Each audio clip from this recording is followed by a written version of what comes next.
Je suis ici à Medjugorje et je suis avec, comment tu t'appelles? Benoît, Benoît, tu viens d'où? je viens de Bordeaux, de France. Et tu as dit, tu as une chaîne YouTube? J'ai une chaîne YouTube qui s'appelle Ignis, I-G-N-I-S, ça veut dire le feu en latin.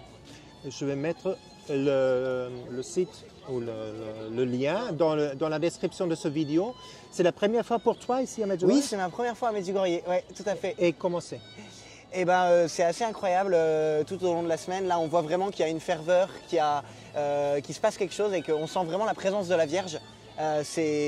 C'est vraiment, je ne pensais pas que ce serait à ce point, mais on sent vraiment le ciel qui touche la terre. C'est un lieu hors du temps et c'est vraiment déjà dans la divine volonté, on a l'impression. Et ce qui est très beau, c'est de se dire que Dieu, j'ai l'impression que c'est comme un volcan et Dieu veut à la fin que la lave soit sur toute la terre. Mais pour l'instant, c'est un avant-goût de ce qu'il y aura partout après, j'espère. J'espère qu'un jour on verra, quand on se baladera à Paris, des gens qui prient comme ça, des franciscains, comme ici. Mais là, on se sent vraiment hors du temps. Donc, Ouais. Et pourquoi tu es tellement en feu pour la Vierge et pour ta foi catholique? Oui, bah alors je peux raconter mon témoignage si tu Oui. veux. Bah moi j'ai grandi dans une famille catholique mais je n'avais pas vraiment une foi personnelle. Et puis ensuite en terminale, je suis tombé amoureux d'une fille et puis je me suis mis à prier Dieu pour que ça fonctionne avec elle. Et en fait j'avais une relation intéressée avec Dieu, je m'en servais, voilà. Et puis un jour à une veillée d'adoration, j'ai pioché une parole, c'était « Invoque-moi et je te répondrai et je t'annoncerai des choses grandes et cachées dont tu ne sais rien ». Jérémie 33:3. Et j'ai vraiment senti toute la présence de Dieu, j'ai fait la rencontre personnelle, c'était le 21 mars 2015, donc il y a 10 ans maintenant. Et puis en même temps, je me demandais c'était quoi ces choses cachées dont je ne sais rien. Et en fait, cette fille, elle m'a invité à Lourdes à l'été, donc j'étais très content. Mais en fait, on n'était que amis et c'était pas réciproque. Et j'ai appris après qu'elle était en couple avec quelqu'un. Et donc j'étais un peu désespéré, mais j'ai voulu m'abandonner à Dieu. Et je suis quand même allé à Lourdes. Et là, à Lourdes, j'ai rencontré celle qui est aujourd'hui ma femme. Et du coup, c'était vraiment une belle grâce. Et j'ai vraiment compris que Dieu donne toujours quand on est au fond du trou. En fait, on comprendra après coup. Et à partir de ce moment-là, j'ai eu l'envie de tout donner à Dieu. Je me suis dit, en fait, il n'y a que Dieu qui pourra me rendre heureux. Et donc, j'ai eu envie j'avais une soif, mais je n'arrivais pas à me nourrir dans la religion catholique parce que je ne connaissais pas les sanctuaires, tout ça. Et je commençais à chercher sur Internet et j'ai beaucoup écouté un pasteur protestant et je me suis converti vers le protestantisme à ce moment-là. Ça a duré 1 an et demi à peu près, où je suis devenu très dur même. Je critiquais mes frères catholiques, je disais qu'ils iraient en enfer, que c'était une secte, voilà. Et puis en parallèle, je voulais faire de la théologie, je voulais me former. Et heureusement, mon oncle, qui est moine, mon parrain aussi, il m'a conseillé de lire le petit journal de Sainte Faustine. Et du coup, en lisant, ça m'a vraiment mis une claque. Et je me suis dit, là, soit c'est vraiment Jésus qui parle, soit non, mais il y avait un choix à faire, un choix binaire. Et je me suis dit, c'est vraiment Jésus. Et donc ça veut dire que l'église catholique est vraie. Donc je suis revenu à l'église catholique. Et après du coup je me suis posé la question de la vocation. Je me suis dit j'ai envie de tout donner pour Dieu. Alors moi quand j'étais protestant je me dis c'est facile, je serai pasteur, je serai marié parce que je cheminais déjà avec Éléonore à l'époque, qui était ma fille, enfin on cheminait vers le mariage. Et puis finalement on a vu qu'on n'était pas appelé à la vie religieuse.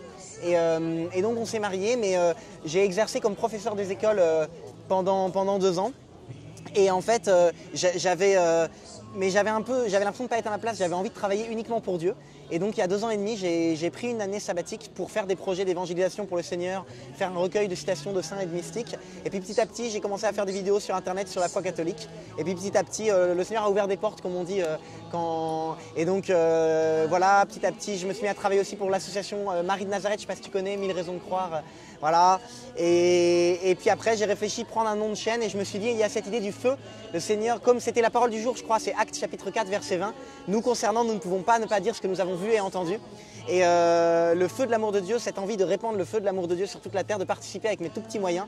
Et donc on a appelé cette chaîne Ignis. Et aujourd'hui, voilà, on est justement à Medjugorje avec toute mon équipe, notamment pour faire un documentaire pour montrer la beauté du lieu. Et on a d'autres projets de documentaires à Lourdes, de documentaires sur Maria Valtorta, parce qu'on est très touché aussi par Maria Valtorta, par Luisa Picaretta.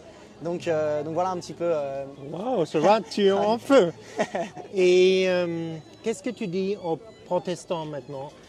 Quel est le rôle de la Vierge dans notre foi?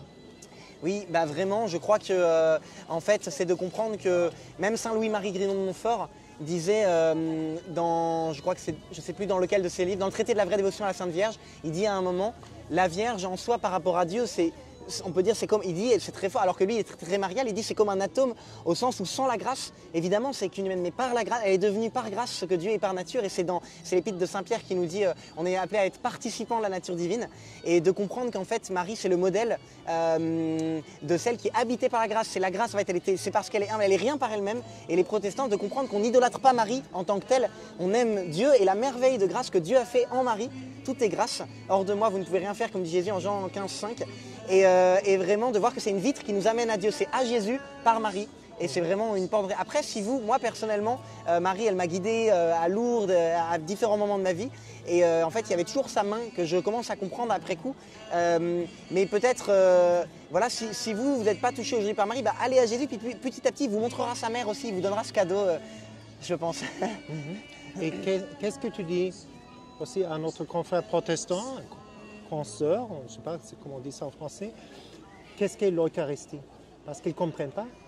Oui, non, vraiment, c'est vraiment Jésus vraiment présent. Moi, j'ai vraiment ressenti très fortement, j'ai eu des grâces, voilà, vraiment avec l'Eucharistie.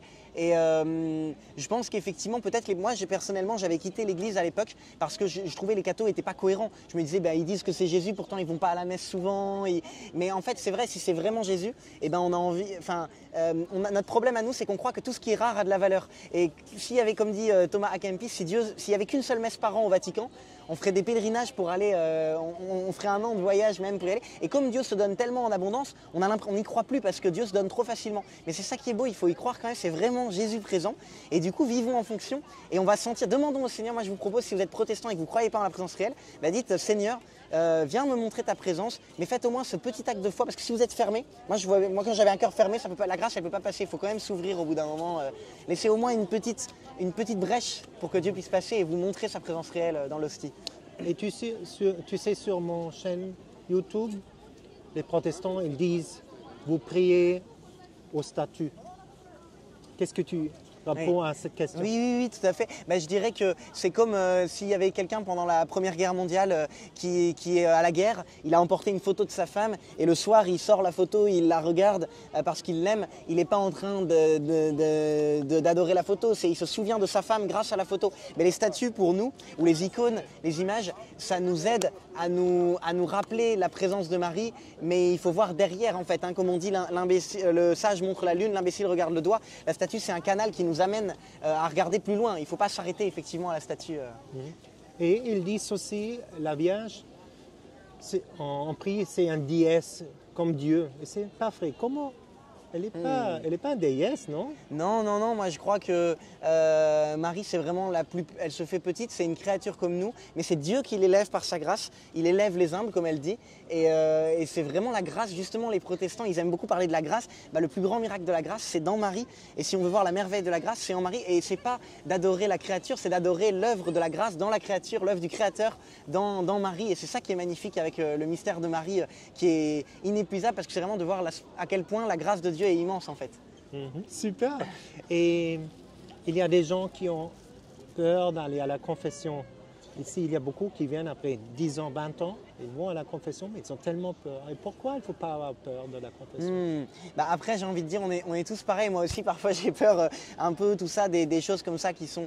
Alors qu'en réalité, en fait, il faut se dire que le prêtre, il a tout entendu, il ne nous juge pas, il s'en fiche. C'est vraiment Dieu qui a conféré, Jésus qui a conféré ce pouvoir, l'autorité au prêtre. Et de se dire que, justement, si ça nous coûte, eh bien, c'est bien parce que ça nous donne l'occasion de faire un acte d'humilité et de confiance. C'est très beau, les deux vertus les plus importantes, on dit, c'est l'humilité et la confiance en Dieu. Et la confession, c'est ce sacrement où on va faire à la fois un acte d'humilité et de confiance en la miséricorde de Dieu. Donc en fait, ça nous fait progresser dans la sainteté à vitesse grand V. Donc en plus, on fait cette interview le soir de la dimanche de la Divine Miséricorde. Donc c'est l'occasion, foncez à la confession si vous ne l'avez pas fait depuis longtemps et vous sentirez une joie. C'est toujours, pas toujours sensible, mais il faut vraiment avoir foi il ne faut pas douter que le Seigneur a jeté nos péchés au fond de la mer quand on va se confesser. Il n'y a pas besoin d'aller les rechercher. Et tu as parlé le dimanche de la Divine Miséricorde. Et Tu pries le chapelet de la Divine Miséricorde? Oui, alors pas tous les jours, mais j'essaye de temps en temps, le vendredi à 15 h. Oui, c'est une dévotion que j'aime bien. Tu peux expliquer qu'est-ce que le oui. sens de cette dévotion? Oui. Ben, c'est de se dire que Jésus, il a tout accompli par sa passion à la croix et de venir prendre sa passion et la réoffrir au Père pour les âmes. Parce qu'il a déjà tout fait, mais nous, on s'associe à son sacrifice et on s'offre avec Jésus pour le Père. Et donc ça... c'est inépuisable les grâces qu'on peut obtenir avec ça, du coup, puisque c'est le sang même de Jésus qui est inépuisable. Donc on peut sauver des âmes, on peut rejoindre les mourants, les agonisants, on peut prier pour les malades, on peut prier pour ceux qui n'ont pas la foi, pour les musulmans, etc. Donc c'est vrai qu'il ne faut pas hésiter. Puis il y a aussi les 24 heures de la Passion de Luisa Picaretta, qui est aussi pour plonger dans la Passion. On doit tout à la Passion du Christ, donc n'hésitons pas à nous y plonger. Et moi, ce que j'aime trop avec ce lieu de Medjugorje, c'est que c'est un lieu où c'est à la fois le lieu de Marie, qui est reine de la paix. La paix, ça se retrouve aussi dans la divine volonté. Quand on est en Dieu, quand on vit en Dieu, on est sans cesse dans la paix. C'est l'épouse du Saint-Esprit. Le Saint-Esprit, c'est celui qui nous sanctifie. Enfin, on voit que tout est lié comme ça, qu'il y a une harmonie. Et ici, on est dans un lieu clé de cette nouvelle évangélisation, de cette nouvelle Pentecôte d'amour qui va arriver, je crois. Donc c'est trop bien d'être ici. Et venez, si vous n'êtes pas déjà allé à Medjugorje, foncez, allez-y. Et tu sais, la Vierge ici ne parle pas de l'enfer, que le futur n'est pas bien. Elle parle, c'est l'âge du feu de l'Esprit Saint. Comment on peut avoir l'Esprit Saint dans notre cœur et comment être générateur, je dis, porter cette lumière de l'Esprit Saint dans le monde? Qu'est-ce que tu dis aux gens?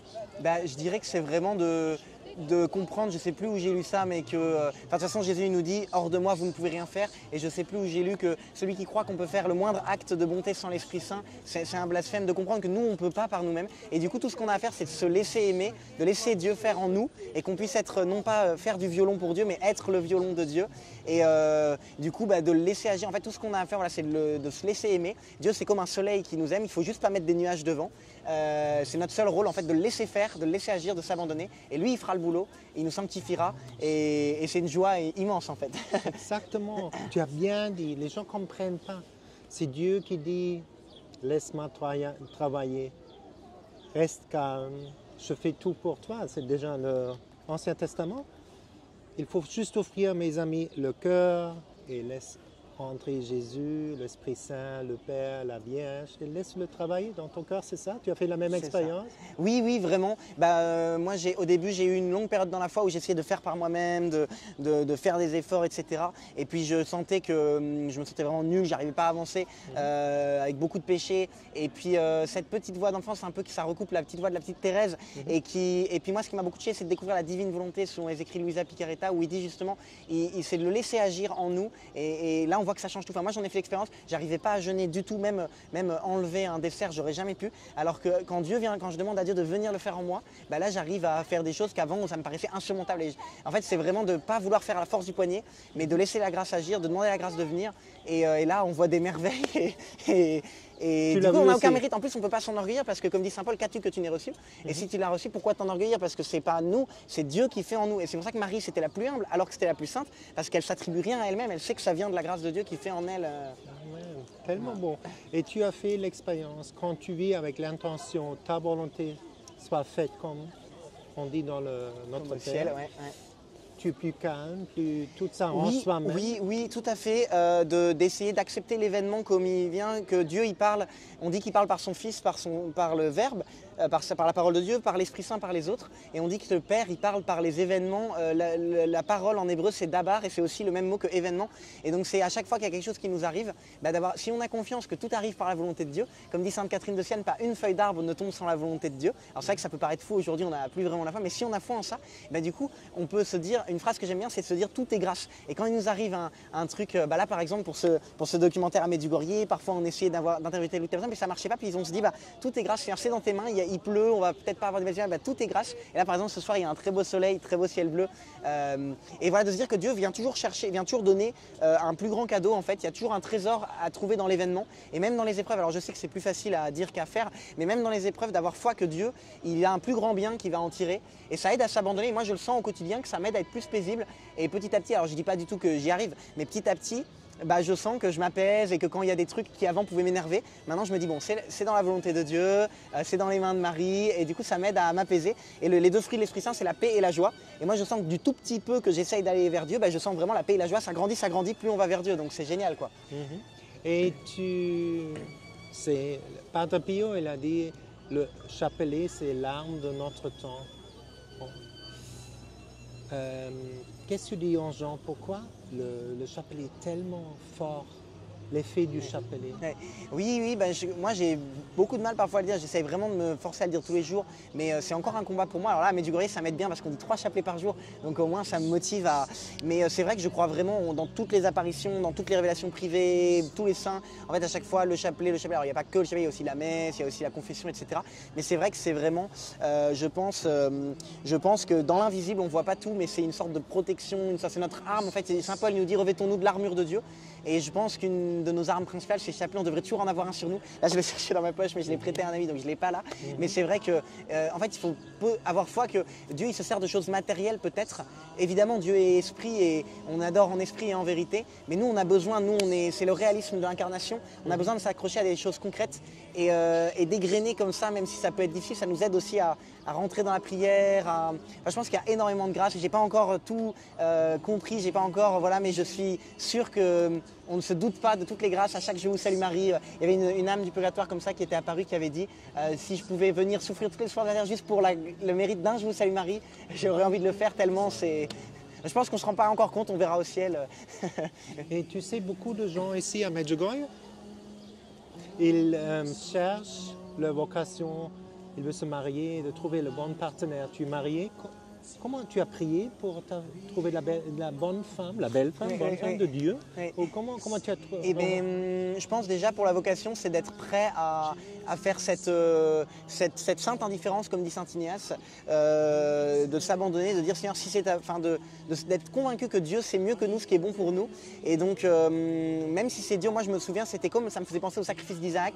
Je me disais, c'est quand même dur d'offrir ça, d'être prêt à renoncer au mariage. Mais de le faire quand même. Et après, peut-être que le Seigneur, comme avec Isaac, comme avec Abraham, peut-être qu'il arrête le couteau et qu'il veut juste voir si on est prêt à aller jusque-là, mais qu'il ne nous demande pas forcément d'aller jusque-là. Mais il faut quand même être prêt, en tout cas, à aller jusque-là. Et après, si on se sent appelé au mariage et qu'on n'est pas appelé à la vie religieuse et qu'on veut rencontrer une femme ou un mari, de vraiment confier à Dieu. Comme on dit, un païen prend une femme, un chrétien la reçoit de Dieu, et de faire confiance. Et moi, en tout cas, j'ai vraiment vu que c'était providentiel cette rencontre, alors que j'étais au fond du trou et que je ne comprenais pas. Ça faisait 7 ans que je souffrais de mon célibat, que je pleurais très régulièrement, que j'avais eu que des échecs, ça n'avait jamais fonctionné. Et là, vraiment, quand c'est le temps de Dieu et quand Dieu dit, c'est comme dans l'Exode, il y a parfois les vaches grasses et les vaches maigres. Parfois, on traverse une période où c'est plus dur. Et Dieu, il veut qu'on s'abandonne, il nous envoie une croix, on s'abandonne, après il nous envoie une grâce et on doit être dans la gratitude. Puis après on a une croix, on doit s'abandonner, puis une grâce, on doit regarder. Et puis ça fluctue comme ça et nous, il veut voir comment... C'est à chaque fois l'occasion de grandir en fait. Et donc de faire confiance, en cas perdez pas espoir si vous souffrez du célibat. Faites confiance et offrez comme dit Saint Jean-Paul II, il y a tant de souffrances qui sont perdues parce qu'elles ne sont pas offertes. Donc offrez vos souffrances pour le salut des âmes et un jour, comme dit Saint Joseph dans Maria Valtorta, joie plus longuement attendue n'en est que plus intensément savourée. Voilà, un jour vous serez comblés au centuple des 7 terres. Et tu sais, beaucoup de gens, ils ont peur de Dieu Père. Ils pensent que c'est un vieux homme avec une barbe blanche qui nous juge et heureux de nous mettre dans l'enfer. Il n'est pas comme ça. Tu peux décrire Dieu Père? Oui, au début de ma relation avec Dieu, moi je lisais beaucoup, j'aime toujours bien sûr, mais Saint Alphonse de Liguori, des saints voilà, qui parlaient beaucoup de l'enfer et ça me faisait peur. Et en fait, j'ai vraiment découvert que je crois que vraiment on ne se rend pas compte à quel point l'amour de Dieu est grand. Saint Angèle de Foligno disait que toutes les paroles qui ont été dites depuis le début de l'humanité jusqu'à la fin des temps, et elle dit même les paroles de l'Écriture sainte sur l'amour de Dieu ne sont rien à côté du vrai amour de Dieu, qu'un grain de millet sont à côté de la grandeur de l'univers. Et donc et à Marcel Van aussi, je vous conseille la lecture de Marcel Van si vous avez peur de Dieu. Des mystiques comme ça, Gabriel Bossis, ou Medjugorje, les messages du Medjugorje qui nous aident à faire confiance en fait. Quand on a peur de Dieu, en fait souvent c'est une image blessée par rapport à nos parents, peut-être par rapport à notre père, par rapport à des blessures. Mais en fait Dieu est vraiment, comme dit Sainte Thérèse du Lisieux, le bon Dieu est bien meilleur que tu le crois, Dieu n'est qu'amour et miséricorde. On ne se rend pas compte. Alors c'est vrai, il y a cette possibilité de se damner, de le refuser définitivement. Mais même ça encore, j'ai presque envie de dire c'est une preuve d'amour parce que Dieu permet qu'on le refuse définitivement, il ne nous force pas à l'aimer. Mais à part ça, c'est vrai qu'il veut juste nous aimer, nous on a juste à recevoir. Et vraiment son amour est infini et infini, on ne se rend pas compte et on n'aura pas assez de l'éternité pour découvrir son amour. Et maintenant, tu es à Medjugorje. Comment tu vas décrire Medjugorje quand tu rentres à la maison à des gens tu vas rencontrer, qui vont dire que tu es maître du bras, qu'est-ce que c'est? Ouais. Bah alors, pour être vraiment 100% honnête, quand je suis arrivé, j'étais quand même un petit peu méfiant parce qu'on entend toujours, on voit des choses passer. Et puis, moi, je ne connaissais pas. Et bon, je m'étais dit, j'étais quand même très ouvert, sinon je ne serais pas là. Mais avec une toute petite dose quand même de scepticisme. Et en fait, vraiment, pour avoir rencontré ici plein de personnes, vraiment, c'est incroyable. Je crois que je n'ai jamais vu, peut-être Lourdes, ça me touche beaucoup aussi, mais à part Lourdes, en tout cas, j'ai jamais vu un lieu aussi incroyable où les gens vraiment sont touchés. Il y a des files d'attente interminables à la confession. Les gens vont prier 3 heures tous les soirs, le rosaire, 2 messes par jour, tout ça. Et vraiment, tous les gens, tellement de gens qui ont reçu des grâces à Et du coup, on a eu la grâce de rencontrer l'évêque du lieu aussi ce matin. Et vraiment de voir qu'en fait, ça a tout à fait disparu. Maintenant, je suis convaincu que la Vierge est vraiment apparue ici. Et vraiment, venez et voyez, comme dit Jésus, si vous doutez. Moi, je pense parfois, on reste en retrait, on reste dans la tête et on doute, on regarde comme ça, Maria Valtorta, Medjugorje, on doute un peu. Et en fait, quand on lit, on ne peut pas jeter un cadeau sans l'avoir déballé. Il faut d'abord ouvrir le cadeau et venez à Medjugorje, vous verrez. Enfin, moi, en tout cas, maintenant, je suis convaincu et j'ai envie d'y retourner. Je suis même pas parti que j'ai déjà envie de revenir. C'est super.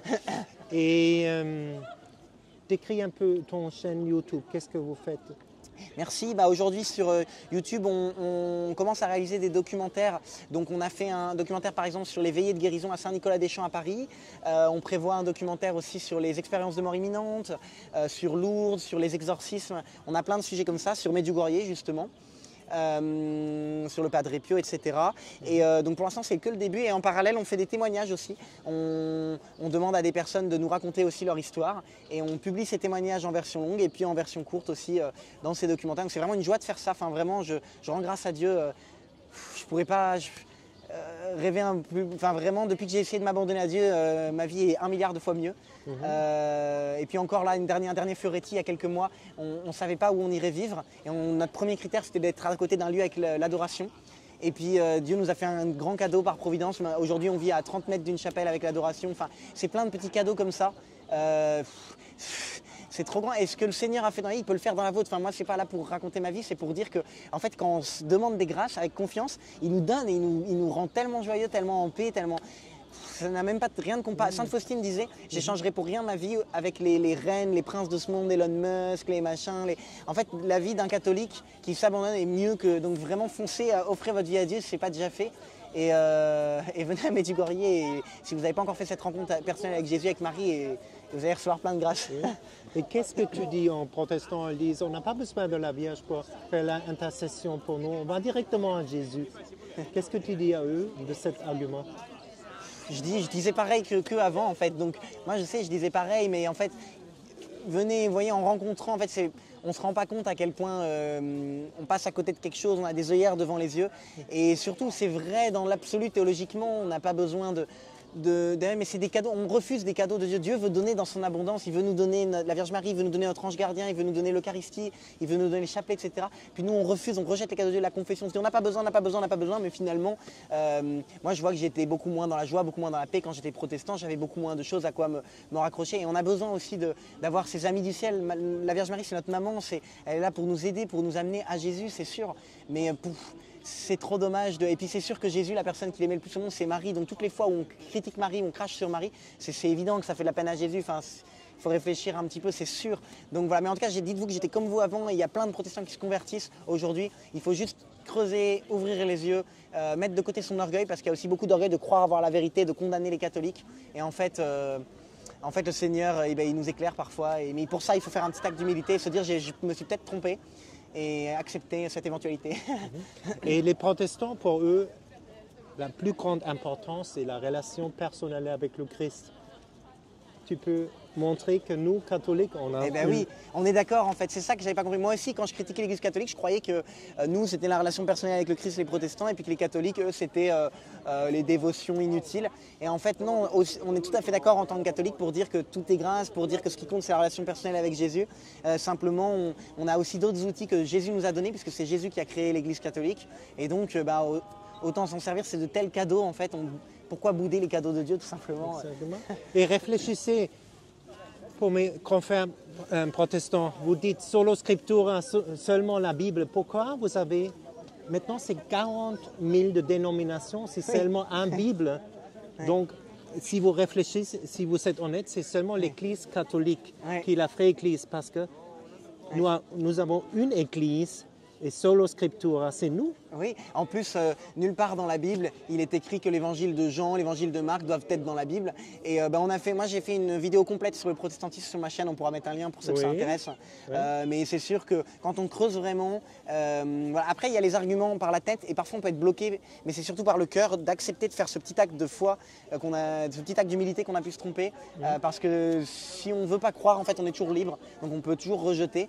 Mais on peut aussi ouvrir son cœur, venir avec un cœur ouvert à Medjugorje par exemple, et faire cette rencontre avec l'Église en fait, avec Jésus dans l'Eucharistie, avec Marie, avec les saints. Moi c'est aussi les saints qui m'ont beaucoup aidé à revenir à l'Église. Moi je recommande ça, c'est la lecture des mystiques, des saints, parce qu'aujourd'hui parfois on a une image d'une Église qui est molle, mais quand on lit les écrits des saints et des mystiques, on voit qu'ils nous réveillent, ils étaient tellement à fond. Et moi je vous conseille la lecture du petit journal de Sainte Faustine, puisque voilà, tous ces mystiques qui ont entendu la voix de Jésus, et on voit que c'est authentique, on ne peut pas dire que ce n'est pas Jésus qui leur parlait. Ils étaient beaucoup plus extrêmes que les protestants eux-mêmes. En feu, tu veux dire. Beaucoup plus en feu, beaucoup plus radicaux dans l'amour, dans la sainteté. Donc vraiment, ça attire. Lisez les écrits des saints et ça pourra peut-être convertir ce que nous, on n'arrive pas à le faire. Les saints pourront peut-être réussir. Oui, je veux ajouter là, moi j'étais dans une église libre protestante, méga church, à côté de Francfort-Wiesbaden. Ils m'ont donné la Bible. À un moment, je me suis rendu compte qu'il n'y avait pas tout dans la Bible. Il y avait des trucs qui étaient enlevés. Donc, pourquoi il y a des trucs qui sont enlevés dans votre Bible et qui ne correspondent pas au dogme? Vous dites, oh, vous avez des dogmes. Vous avez un grand dogme. Et nous ne sommes pas religieux. Toujours, le pasteur a dit, nous ne sommes pas religieux. Et moi, après, je sais qu'est-ce que c'est. Nous ne sommes pas catholiques. Mais si vous regardez dans le Oxford Dictionary, religieux, c'est quelqu'un qui prend sa foi en sérieux. Et nous, catholiques, nous sommes religieux. Oui, moi aussi, religieux. Je prends ma foi en sérieux. Et si vous cherchez la vérité, vous allez, comme moi, je vais passer par l'église. Tu vas entrer dans l'église catholique. Et puis il y a des personnes aussi qui disent moi je ne suis pas protestant, je suis juste chrétien, c'est pas utile les dénominations, les noms. En fait il faut comprendre que ça vient quand même de la réforme protestante, qui est donc une invention humaine en 1517 par Martin Luther au départ à la racine, alors que l'église catholique a été fondée par le Christ en l'an 33, donc c'est ça la différence. Et quand on dit je suis juste chrétien, j'ai pas besoin de l'église, en fait Jésus lui-même a voulu instituer une église, c'est pas à nous de faire notre propre. C'est ça la différence avec toutes les autres religions, c'est l'homme qui essaye de s'élever vers Dieu, mais le christianisme c'est Dieu qui descend vers l'homme, donc il faut écouter ce qu'il nous dit, et Jésus il a fondé l'église, donc c'est aussi, on a parfois un tempérament rebelle, hein, il y a un peu de quelque chose de ça, on n'aime pas l'obéissance, tout ça, mais ça nous demande pourquoi, mais en fait ça nous aide à être plus humble, et on voit que Jésus nous dit que l'humilité c'est la plus grande des vertus, donc mais si ça vous coûte de devenir catholique parce que ça demande d'obéir, dites-vous qu'au moins ce sera un acte d'humilité qui plaira au Seigneur. Et vous voyez à gauche là, le royaume appartient aux petits parce qu'ils sont purs de cœur, il n'y a pas de proteste dans leur cœur. Ils sont juste ça, regarde, observe, curieux et soyez curieux. Et aujourd'hui, moi je suis protestant parce que je proteste contre les protestants. Non, on ne proteste pas, on veut que vous trouviez la joie que tu as, la passion, le feu. Comme Jésus dit, je veux mettre le monde en feu. En plus, moi je me souviens que quand j'étais protestant, j'avais quand même cette impression j'avais une soif de plus, il y avait un petit quelque chose qui manquait, alors que là c'est seulement dans l'église catholique, dans toutes ces lectures, qu'on peut être vraiment pleinement nourri, et que là c'est vraiment une vraie nourriture. Et je vais ajouter un autre truc. Si vous voulez, la plus profonde relation que vous pouvez avoir avec le Christ, c'est l'Eucharistie. C'est vraiment Jésus. Et l'autre truc, Jésus a dit, Pierre, tu es le rocher. Et honnêtement, chez vous, il y a 40 000 dénominations, 40 000 papes. Donc c'est pourquoi Jésus a dit, il y a un ordre, l'homme a besoin d'un ordre. On fait un pape et une structure, les cardinaux, parce que c'est une armée, c'est devenu grand, c'est 1,4 millions de gens, comment on dit en français? Milliards de catholiques. Des catholiques. Ouais. Il faut avoir une structure, sinon on a 40 000 dénominations. Mais dans la maison catholique, vous avez tellement de charismes, tout. Il y a des charismatiques, il y a des gens qui prient, des contemplatifs. Je vous souhaite de découvrir la richesse. Oui, il y a une telle richesse, on ne se rend pas compte. Les pères de l'Église, découvrir, vous manquez beaucoup l'histoire. Ça ne commence pas avec Martin Luther, ça commence avec Jésus-Christ. C'est clair. Et à la fin, pourquoi tu es tellement en feu? Pourquoi tu es catholique? Qu'est-ce que Dieu on jeûne beaucoup à la Bah, foi catholique. Je C'est crois beau. que, en tout cas, moi, les plus grandes grâces que j'ai reçues, les plus grandes joies, c'était en lien avec Dieu, en lien avec ma foi, en lien avec Jésus, avec l'Église, avec les saints, avec l'Eucharistie. Et du coup, j'ai juste envie de partager, parce que ce serait égoïste de regarder ce cadeau pour moi. Et c'est vraiment ça, hein, je répète, c'est les apôtres qui disent on ne peut pas ne pas dire ce qu'on a entendu et reçu. Et donc le feu, c'est cette idée de propager. Puis le feu, c'est le feu aussi qu'il y a dans l'amour, dans le cœur de Dieu. Il dit dans certaines révélations privées à Marguerite Marie Alacoque, à Louisa Picata, qu'il a un feu qui le brûle, il a envie de le déverser, mais il est triste qu'il n'y a pas d'âme, on n'en veut pas, en fait, on boude ses grâces. Et donc c'est cette envie de partager et de dire mais c'est ça qui rend le plus heureux, c'est ça qui rend, ça change tout. Pitié, devenez catéchiste, ça changera tellement, puis le monde sera tellement meilleur, tout sera tellement plus beau. Donc c'est cette envie de partager ce qui est tellement beau et ce qui moi aussi me rend le plus heureux. Alors c'est peut-être intéressé, c'est peut-être égoïste, parce que moi-même ça me rend heureux, donc c'est vrai que... mais voilà quoi. Wow, tu veux dire quelque chose d'autre? Eh bien non, venez à Medjugorje, c'est vraiment incroyable, surtout si vous doutez un peu, si vous êtes sceptique. Franchement, de venir sur place plutôt que de critiquer à distance, c'est quand même la moindre des choses à faire avant de rejeter quelque chose, une œuvre qui... Voilà. As-tu un lieu préféré ici à Medjugorje? Non, je sais pas encore, j'aime tout pour l'instant. Je trouve que de l'ensemble, on se sent bien un peu partout, donc c'est... Qu'est-ce que je peux dire? Merci pour cette belle interview. Merci Tom, merci beaucoup.